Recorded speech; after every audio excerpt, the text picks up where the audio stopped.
সূরা হাজের মধ্যে আছে, লা ইয়ানালুল্লাহু লুহুমুহা ওয়ালা দিমাউহা ওয়ালাকিন ইয়ানালুহুত তাকওয়া মিনকুম।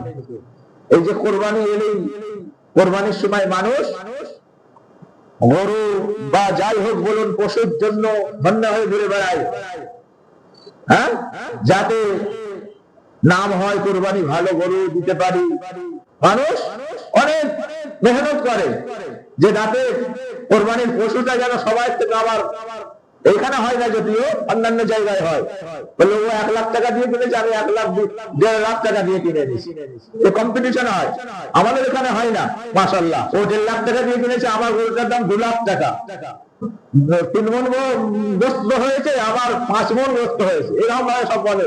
তা আল্লাহ পাক বলছেন লা ইয়ানালুল্লাহু লুহুমুহা ওয়ালা দিমাউহা, বলছে ওই কোরবানির গোস্তটা আর রক্তটা আমার কাছে পৌঁছাবে না, আমি ওটা গ্রহণ করি না।